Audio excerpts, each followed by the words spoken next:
Alright, let's dive even deeper into this. Lil Wayne, a name synonymous with hip-hop royalty, has always been seen as a trailblazer in the rap game.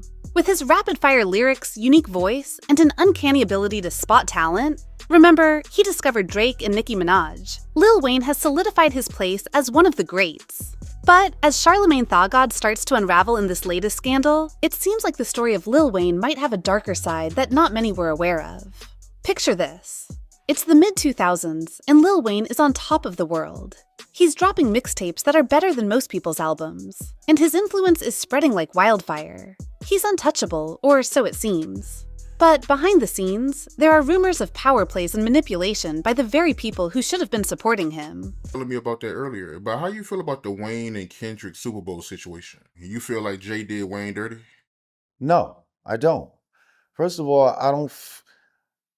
You tell me if I'm wrong. Is there some sort of precedence where, since Jay-Z has taken over the Super Bowl halftime, been responsible for it,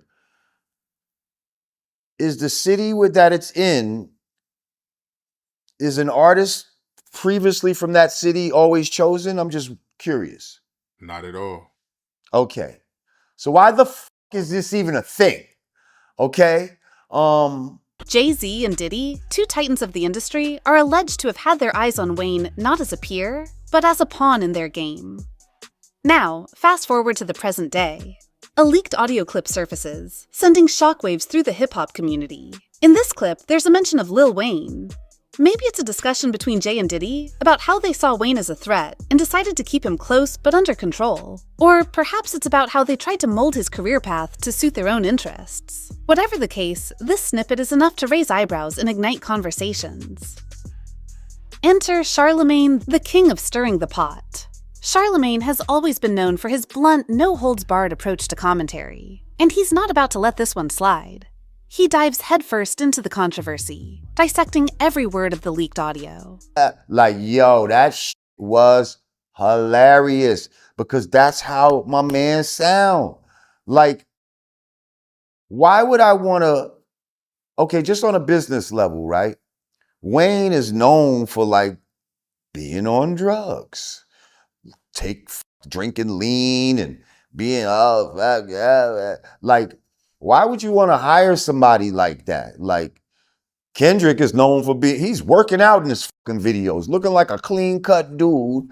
He's not known for none of that shit. Speaking, clearly and impeccably. And here you are, I can't even understand what the fuck he's talking about. It's like, who the Nah, I don't think Jay-Z did anything wrong. There's no precedent for, just because the Super Bowl is in your city, that rappers from that city have to headline it.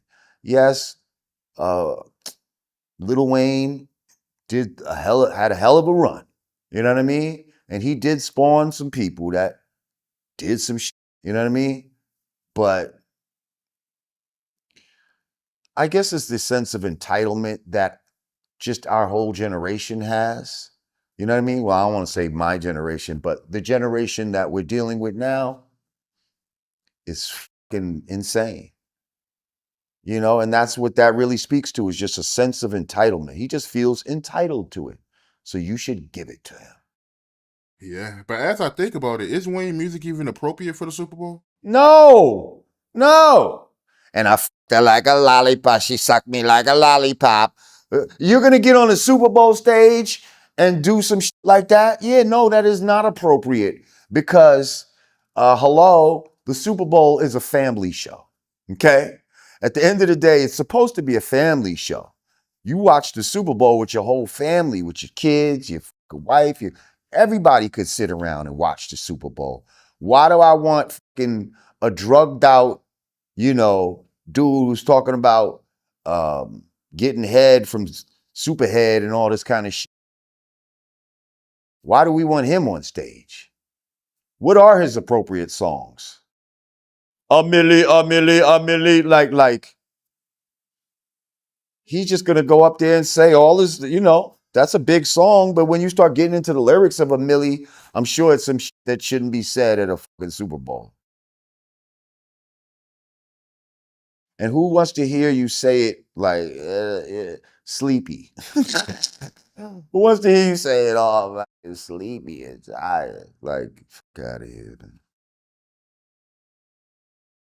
He starts connecting dots, pointing out instances in Lil Wayne's career where things didn't quite add up. Like when Wayne and Jay-Z had their infamous feud, was it really just a clash of egos? Or was there more to it? Was Diddy's friendship with Wayne genuine? Or was he just keeping his enemies closer?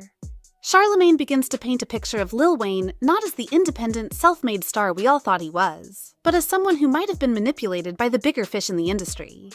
He suggests that Jay-Z and Diddy, with all their power and influence, could have been subtly pulling the strings in Wayne's career, ensuring that he stayed in his lane and didn't overshadow them. Maybe they saw Wayne's potential and decided to keep him close to maintain control over the rap game. After all, in the cutthroat world of hip-hop, it's not just about talent, it's about power, influence, and staying on top. As Charlemagne continues to dig, he brings up instances where Lil Wayne's career took unexpected turns. Like when Wayne decided to stay with Cash Money despite all the drama and legal battles. Was it really just loyalty to Birdman, or was there more going on behind the scenes? Charlemagne even hints at the possibility that Wayne's infamous legal issues and prison stint might not have been just about bad decisions, but perhaps part of a larger scheme to keep him in check. As this narrative unfolds, the hip-hop community starts buzzing. Fans are divided. Some refuse to believe that Lil Wayne, the self-proclaimed best rapper alive, could have been manipulated by anyone. Others start to question everything they thought they knew about the industry. If Lil Wayne wasn't in control, who else might be getting played? Who's really calling the shots in hip-hop? Charlemagne doesn't stop there. He goes on to explore how this alleged manipulation might have affected Lil Wayne's legacy. Sure, Wayne is still considered one of the greatest, but what if he had been allowed to fully unleash his potential without interference? What heights could he have reached if he wasn't being held back by the powers that be? And most importantly, what does this mean for the future of hip-hop?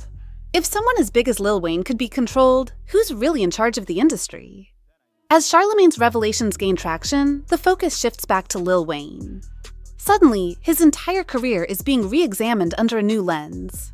Every decision, every collaboration, every feud is now being analyzed for signs of outside influence. The narrative that Charlemagne is pushing is gaining momentum, and it's starting to stick. Lil Wayne, once seen as a master of his own destiny, is now being portrayed as a possible victim of the very system he helped build. This new narrative raises more questions than it answers. How much did Lil Wayne know about what was happening behind the scenes? Was he aware of Jay-Z and Diddy's alleged machinations? Or was he genuinely in the dark? And if he did know, why didn't he do anything about it? Was it fear, loyalty, or something else entirely? That's all for today. Don't forget to like and subscribe.